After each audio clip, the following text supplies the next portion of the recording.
You are listening to the So Now What podcast with Lana Manikowski, episode number 119.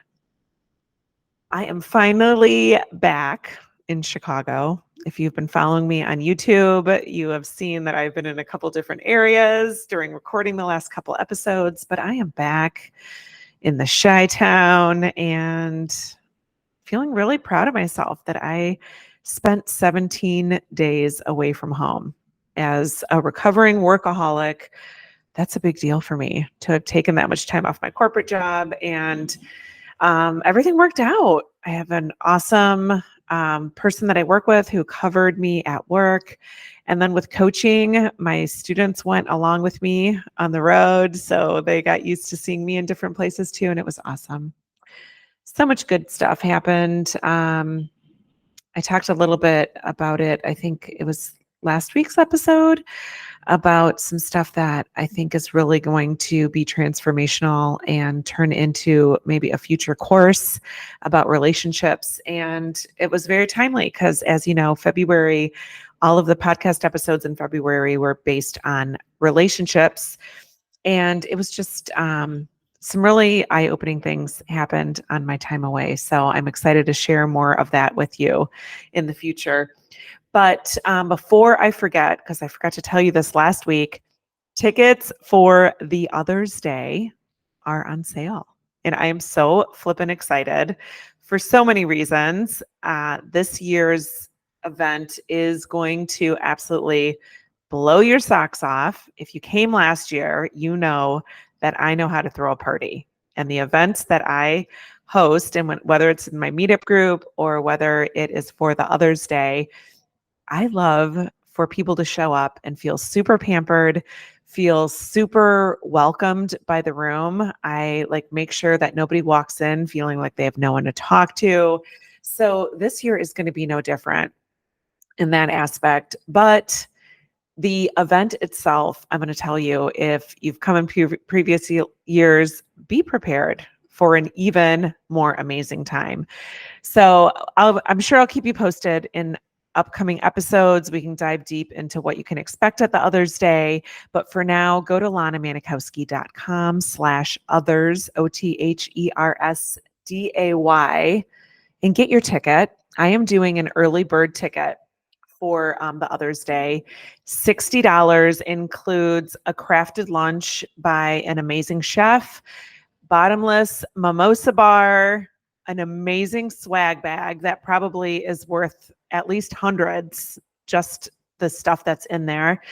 And then, of course, an opportunity to meet some amazing women who either are childless, not by choice. We also have women who feel discomfort around Mother's Day because they don't have a mom or never had a relationship with their mom. So all these reasons are why people say yes to the Other's Day. And this is going to be our third annual, May 11th in Chicago.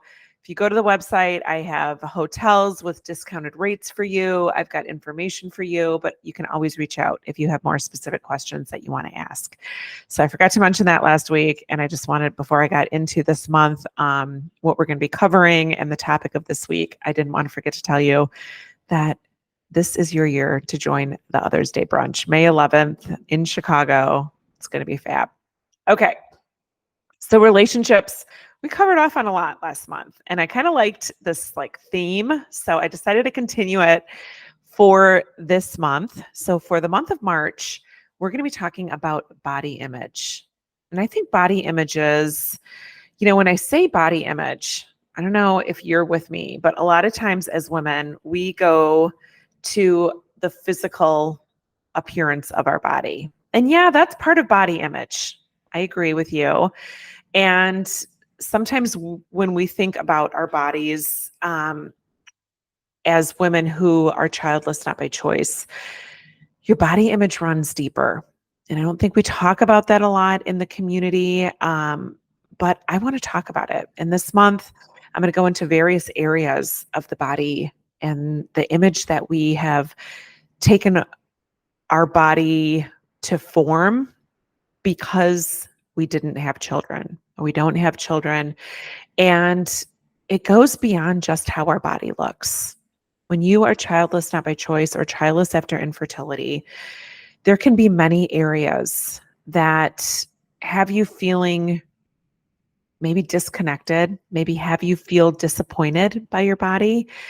And I'm going to just do a quick overview of those things this week. And then in upcoming episodes, we're going to dive really deep in this. So if you're listening today and something resonates with you and you want to hear more about it, send me a DM on Instagram or email me at hi@lanamanikowski.com and tell me some things that come to mind for you, because I'd love to include them in upcoming episodes.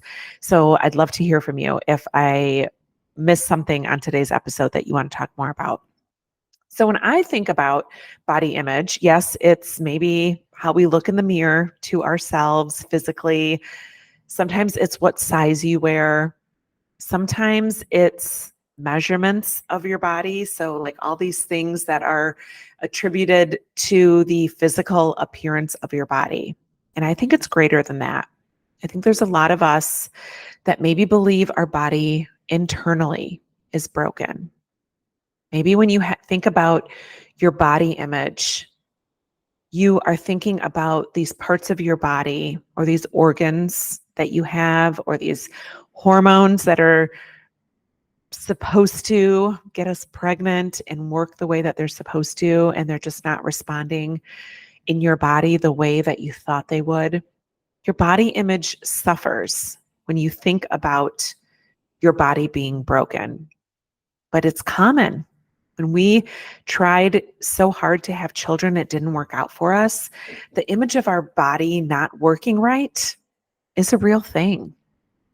There's a lot of us that really feel like we did something wrong or our bodies failed us. There's also people who maybe have some autoimmune diseases or some issues that have affected their ability to reproduce. And you might be walking around thinking that your body is broken. Your body didn't work right. Your body isn't showing up for you. Also, when we think about comparing our bodies to what they looked like before our infertility journey and what they were able to do before our infertility journey, and we're judging our bodies a lot for what they have and have not done for us, in addition to how they look now in relation to how they looked before. If you know anything about me, that's my weight loss journey is what brought me to life coaching. So I'm going to dive deep into that this month, just talking about the weight that came on and affected not only my ability to see myself as somebody who was valuable, but just looking at myself as such a disappointment that I could let my body go.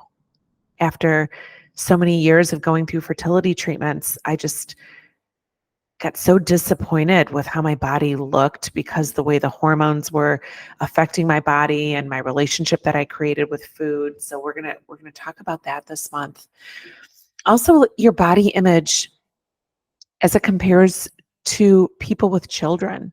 I think that there's a lot of women who look at their bodies and compare what women's bodies look like, or historically we expect would happen to them after they bear children.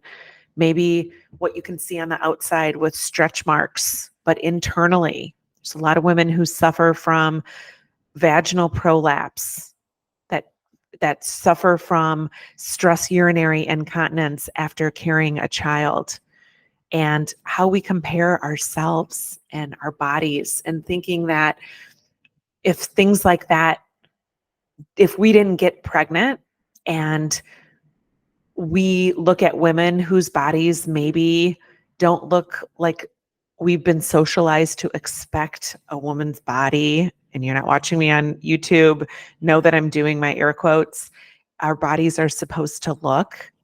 So maybe there's been times when you've been like, oh, what's my excuse for my body not looking the way I think it should look? Or in comparison to a friend who's got a rock star body, and you're like, oh my God, look at her body. She's got 4 kids, and here I am. Like, what's my excuse that my body doesn't look, air quote, airbrushed magazine, all these things that we've been socialized to expect our body to look like. Our body image also maybe suffers because of like how exhausted it is, and that we judge our body for like just not being able to meet us where we mentally thought we should be. And when I think about that, I think about all the treatments and the anesthesia and the going to sleep and the twilight and all the things, the transfers, the ultrasounds, like all these things that we have these images of our body in our mind. We wanted it to do something different than what it did. So our body image suffers because of that. So if you've been feeling like you just can't feel connected to your body anymore, I want to tell you that you're not doing it wrong. It is so flippin' normal to feel disconnected from your body when you thought your body was going to do something different than it decided to do. And there's nothing that you have done wrong. You have not given up on your body. Your body has not given up on you. You might just need to reconnect. And I might get emotional this month as I'm talking about this because I had a total reconnection moment with my body just this very weekend. And I've decided that as I'm embarking on a milestone birthday, my birthday is May 14th, going to be a big milestone birthday for me, that I want to love myself and I want to love my body, regardless of anything that it's done or hasn't done. And I want to really look at my body and ask it what it's looking for from me, how I can love my body without having to change one thing on the scale, not having to change a size of clothing that I wear, not having to produce a child, not having to do any one thing. Not one thing needs to change in order for me to start loving my body. And that all comes with my body image. And the way that we've been so crazily socialized to believe what a realistic body shape, size, image, all this stuff is maybe okay for some people. But if that doesn't feel natural and right to you, your body image is going to suffer if you don't recalibrate who you are today and this body that you're in today and this body that shows up so much more than we give it credit for. If we allow Hollywood and airbrushing and all these imageries of people 20 years younger than us that we're trying to chase, then our body image is always going to suffer. So if this is something that's of interest to you, hop in, get on board with the So Now What podcast this month, because I'm going to go deep and I'm going to talk about stuff that you probably have been thinking about for a long time, maybe even judging yourself for, and you think you're the only one. And I want to let you know that you're not. I want to tell you that starting today, you can look in the mirror and decide that no matter what changes, that this very moment, whatever time it is, that you look in the mirror and decide that you are going to start loving your body today. I'm going to help you through that.